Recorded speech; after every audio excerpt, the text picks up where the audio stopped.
वालेकुम शाह साहब। वालेकुम सर, सबसे पहले थैंक यू वेरी मच मौका देने के लिए। नहीं sir, thank you for calling. मेरा ख्याल है कि शायद बहुत कम हमें कॉल्स आती हैं पाराचनार से। आपकी शायद दूसरी कॉल है इन ऑल दिस टाइम जी। नहीं सर, कभी कभार सिग्नल्स आ जाते हैं तो सर अभी ओवर 140 डेज हो गए सर, जी 140 दिन से ऊपर I हो know. गए कि हम एक कैद में बंद है और एक जेल में बंद है। और अब तो उम्मीदें भी लोगों की टूट चुकी है, क्योंकि जिनके घरों में कैंसर या फिर किडनीज या फिर ब्लड प्रेशर या डायबिटीज के पेशेंट थे, वो या तो मर चुके हैं या फिर वो अपनी मौत का इंतजार कर रहे हैं। और इतनी बदकिस्मती है सर कि अगर कोई आवाज उठाए बिग सिटीज में हमारे लिए तो उसको एक सेक्टेरियन रंग दिया जाता है। और अगर हम न्यूज मीडिया आउटलेट्स को देखें तो वहाँ पे बड़े बड़े हेडिंग्स में आ जाता है कि it's tribal dispute, tribal warfare. मतलब लोगों की एक किस्म की नैरेटिव बिल्डिंग हो रही है कि ये तो कबायली लोग हैं, जानवर किस्म के, बस लड़ते ही रहते हैं। लेकिन अनफॉर्चुनेटली सर अब तो लोगों की उम्मीदें भी टूट चुकी है। हमें लग रहा है कि we have been abandoned by everybody, like around Pashtun है, शायद वो सेक्टेरियन इशू से they have abandoned us. Media का कुछ समझ नहीं आ रहा सर। 2 महीने हो गए जिस पीस एग्रीमेंट पे साइन कर लिया, despite all the threats around ISIS है, आईसिस केपी है, टीटीपी है, उसके बावजूद लोगों ने वो सारे मुतालबात मान लिए। लेकिन 2 महीने हो गए सर।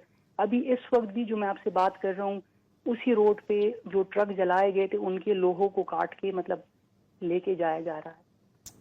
आखिर में सर क्या बनेगा इसका, मुझे तो समझ नहीं आ रहा। मैं सिर्फ एक रिक्वेस्ट करूंगा आपसे कि आप इस बात को, ये रिक्वेस्ट आगे बढ़ाएं कि काइंडली, हम वैसे भी मर रहे हैं सिसक के थोड़ा थोड़ा करके, तो काइंडली हम पे एटम बॉम्ब यूज किया जाए कि हम एक ही ब्लो में मर जाए सारे, और हमारी ये जितना भी पेन और मिजरी है ये खत्म हो जाए। Because we are hopeless. In fact border के उस पार अफगानिस्तान में भी हमसे ज्यादा स्टेबिलिटी है, वहां पे भी लोगों के हुकूक है। और हम तो ह्यूमन राइट्स भी नहीं मांग रहे, हम तो वाइल्ड लाइफ के राइट्स भी नहीं है, मतलब freedom to movement, freedom to food, वो भी नहीं है अब लोगों के पास। रमजान आ रहा है सामने, आखिर क्या बनेगा इसका। Thank you so much. शुक्रिया आपकी कॉल। वेल, बहुत कुछ कहने को है और समझ नहीं आ रही कि मायूस साहब ने जो बात की उसका क्या जवाब दे। एक वक्फा लेते हैं, हम भी थोड़ी सी अपने ख्यालात को समेटते हैं और फिर भी राइट बैक। तो इससे पहले कि हम कराची और मुल्तान से कॉल लें, जरार ये जो अभी आखिरी कॉल आई पाराचनार से, जी जी हमें बहुत कम कॉल्स आती हैं यहाँ से, और ये बात बिल्कुल सही है कि 140 दिन होने को आए हैं और वहां पे जिस कर्ब से लोग गुजर रहे हैं, मेरा नहीं ख्याल कि हमारे मीडिया पे वो रिफ्लेक्ट कर रहा है। वक्तन फवक्तन जरूर बात हुई है, मैं ये नहीं कहूंगा कि कोई बिल्कुल ब्लैकआउट है, लेकिन वो जो एक सेंस ऑफ अर्जेंसी होना चाहिए वो हमें नजर नहीं आता। जहां तक मीडिया की बात है तो उसमें वही टॉपिक सबसे ज्यादा छाया रहता है, पीटीआई वर्सेस गवर्नमेंट। और ये इतने सारे जो लाखों लोग वहां पे मैसूर होकर रह गए हैं, और इनकी ये बात कि लोग बीमार हैं, किसी का इलाज होना है, वो ना आ सकते हैं, ना जा सकते हैं, ना खुराक आ रही है, तो उस पर हमले हो रहे हैं। और हमने 2-4 दिन पहले जब अपने प्रोग्राम में इस पर बात की तो पेशावर के हमारे ब्यूरो चीफ ने हमें बताया कि गवर्नमेंट ने इस दफा बिल्कुल सीरियसली तहिया किया हुआ है कि वो छोड़ेंगे नहीं दहशतगर्दों को, और मिलिट्री ऑपरेशन मजीद तेज किया जाएगा। लेकिन इससे आगे तो हमें, देखिए वही बात है ना यार, टॉक इज चीप।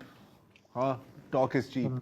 150 दिन गुजर गए हैं और आपके मुल्क में एक ऐसा हिस्सा है जहां पर चंद मुसल्लह दहशतगर्दों ने एक पूरे एरिया को यरगमाल किया हुआ है, बिसीज किया हुआ है, कट ऑफ किया हुआ है। मीडिया अपनी जगह, रियासत कहाँ है? राइट, आई मीन कहाँ है जो सारी आपकी डिफेंस फोर्सेस हैं, जो आपकी इंटेलिजेंस एजेंसीज हैं?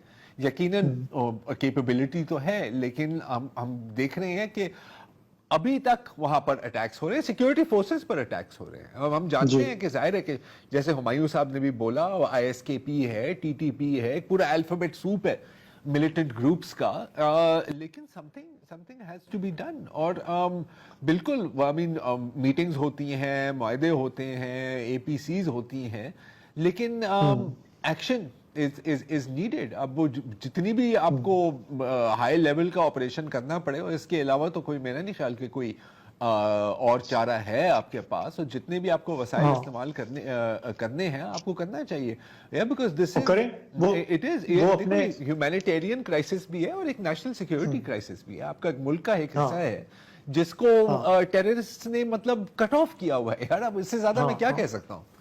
हाँ, हम यहाँ पे भी करें, और क्रॉस बॉर्डर जो जहां से वो आ रहे हैं, या जो अफगानिस्तान के जो वहां पे हालात हैं, उड़ा उसे दो। भी टैकल करने की जरूरत है। ये जो कंप्लेसेंसी है कि ये तो चलता रहता है, अगर कहीं पे ये सोच है तो दैट्स नॉट फॉरगिवेबल। तो It's not. हम बस, हाँ, आखिरी हमारे चंद मिनट हैं, हमारे पास कुछ कॉल